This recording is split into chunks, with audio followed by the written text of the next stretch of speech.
नमस्कार सभी प्रिय साथियों, योग ज्योतिष हब में आप सबका स्वागत है। नवंबर 2018 में जो यूजीसी योगा नेट की परीक्षा हुई उस प्रश्न पत्र का 2 भाग आज हम चेक करने जा रहे हैं और इससे पहले 5 भाग हम पढ़ चुके हैं। आपने यदि वो भाग नहीं देखे उनको देख लीजिए और चैनल को लाइक सब्सक्राइब जरूर करिए ताकि आने वाले समय में आपको शीघ्रता से वीडियो प्राप्त हो सके। आज का पहला प्रश्न, ऊर्जा के समृद्ध स्रोत क्या है? ऊर्जा जो है, ऊर्जा के समृद्ध स्रोत बताने हैं। अब उसको हम देखें तो थोड़ा इस तरह से समझिए कि 1 ग्राम कार्बोहाइड्रेट से 4 कैलोरी मिलती है। यदि आप 1 ग्राम कार्बोहाइड्रेट खाते हैं तो उसमें 4 कैलोरी मिलती है। अब जो ऊर्जा कैसे बॉडी में आती है उसको एक थोड़ा समझना है। ग्लूकोज ऊर्जा का मुख्य स्रोत है, इसलिए शरीर में सभी प्रकार के कार्बोहाइड्रेटों को ग्लूकोज में परिवर्तित किया जाता है और तात्कालिक आवश्यकताओं के लिए उपयोग किया जाता है। इसलिए कार्बोहाइड्रेट 1 नंबर तो आपका ऑप्शन सही हुआ। अब पोषक तत्व को मुख्य रूप से हम 2 प्रकार के भागों में बांटे जाता है। जो हमारे पोषक तत्व हैं उनको 2 भागों में बांटा गया है, जिसमें पहला है माइक्रो न्यूट्रिएंट्स। माइक्रो न्यूट्रिएंट्स जो है ये शरीर को ऊर्जा प्रदान करते हैं और शरीर का निर्माण करते हैं। इस श्रेणी में कार्बोहाइड्रेट, वसा, प्रोटीन आते हैं। समझ गए होंगे, एक वसा भी आती है, प्रोटीन भी आता है, पर ध्यान रखना है पहला नंबर कार्बोहाइड्रेट, वसा, फिर प्रोटीन आ रहा है। अब अगला जो विभाजन है दूसरा नंबर का वो है माइक्रोन्यूट्रिएंट्स।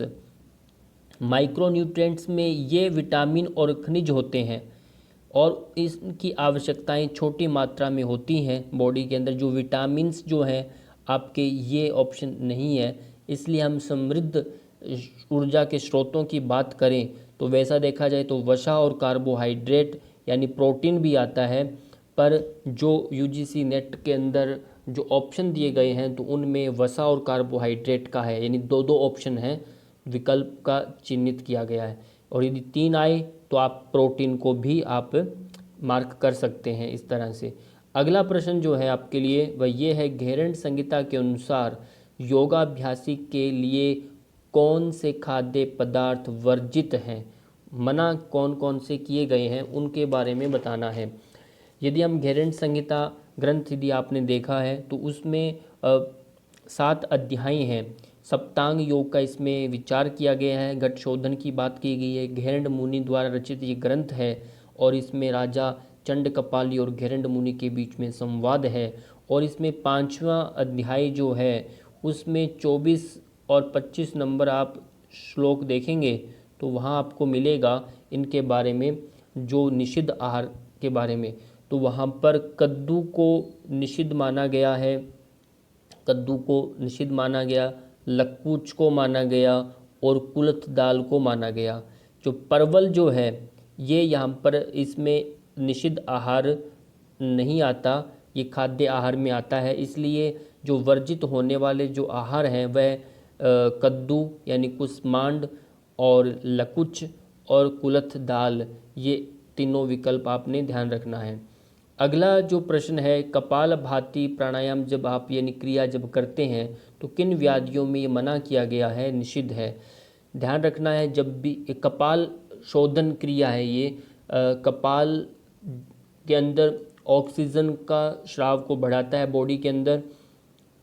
और जब हमारा उच्च रक्तचाप है तो उसके अंदर ये मना किया गया है। और हर्निया के जो पेशेंट हैं उनके लिए भी ये मना किया गया है।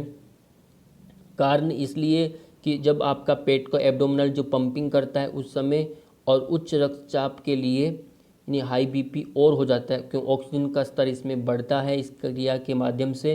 तो इसलिए लो बीपी वालों के लिए ये बहुत अच्छी है। और मोटापा है तो उनके लिए अच्छी है।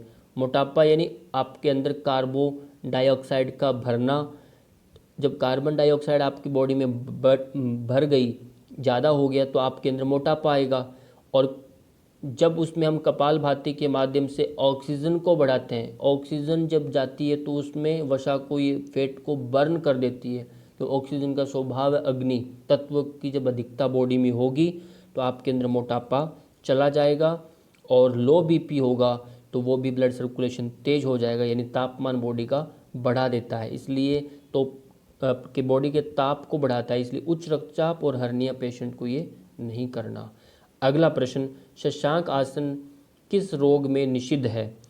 जब आप शशांक आसन करते हैं तो उसमें दो रोग आ रहे हैं, इसमें एक वर्टिगो आता है और स्लिप डिस्क जो है इसमें ये मना किया गया है, और कब्ज और मधुमेह में ये नहीं करना, यानी आप इसमें कर सकते हैं, पर इसमें ऑप्शन निषिद्ध की बात करते हैं तो ये दो ऑप्शन बिल्कुल सही है जिनमें मना किया गया है।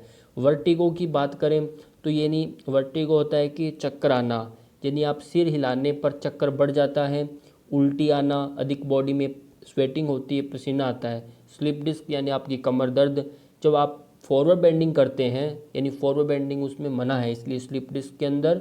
और वर्टिगो में जब आप चक्कर गर्दन को हिलाएंगे तब भी चक्कर बनता है, इसलिए ये मना किया गया है। अगला प्रश्न जो है, किसने व्यक्तित्व के मानवीय दृष्टिकोण को विकसित किया?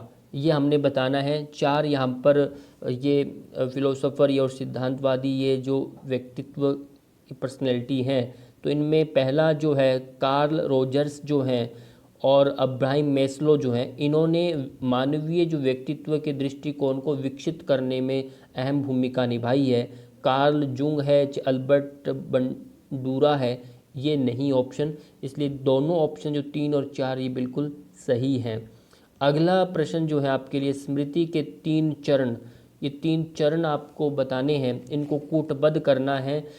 और पहला चरण जो आता है स्मृति का, उसमें आता है कूटबद्ध करना, यानी पहला नंबर तो ये है कूटबद्ध करना, विकल्प जो 2 है ये एक पहला आएगा। फिर कहता है संग्रह करना, संग्रहण करना, यानी 4 विकल्प। और उसके बाद पुनर्प्राप्ति यानी 1 नंबर। ये पूर्वाभ्यास जो है ये विकल्प सही नहीं है, यानी स्मृति के 3 चरण हैं, यानी कूटबद्ध करना यानी व्यवस्थित करना उसको, फिर संग्रहण स्टोर करना, और पुनर्प्राप्ति के लिए फिर उसको दोहराना स्मृति प्राप्ति के लिए। तो ये इस तरह से आपके विकल्प हैं। अगला प्रश्न जो है वो ये है कि मूल्याभिमुखी शिक्षा से निम्नलिखित में से किन का निर्माण होता है? ये बताना आपने। ये मूल्याभिमुखी जो शिक्षा है, यानी आपकी जब मॉरल स्टडीज़ होती है, आपकी नैतिकता की जब शिक्षा आप देते हैं तो उसमें किस तरह से ये सामाजिक रूप में ये परिवर्तन आता है। संपन्न समाज के लिए है क्या? ये नहीं, संपन्न समाज नहीं, शांतिपूर्ण समाज का ये निर्माण करती है, एक ऑप्शन सही है। और स्वस्थ समाज का निर्माण करने के लिए होता है, राजनीतिक रूप से स्थिर समाज की आवश्यकता इसमें नहीं होती। तो मूल्याभिमुखी शिक्षा जो है वो शांतिपूर्ण समाज हो और स्वस्थ समाज हो, यानी स्वस्थ समाज यानी कम्प्लीटली आपका पूरा राष्ट्र की बात हो गई है। संपन्न समाज यानी एक समाज वो आ जाता है कि समाज तक संपन्न समाज हो, दूसरा सामुदायिक का समाज या गरीब तबके का समाज, ऐसा नहीं, स्वस्थ समाज आपका, उसमें सभी तरह का कोई भेदभाव नहीं होगा, सभी स्वस्थ हों। अगला प्रश्न जो है, घेरंड संहिता के अनुसार कपालभाति के प्रकारों के बताने हैं, प्रकार कौन कौन से हैं।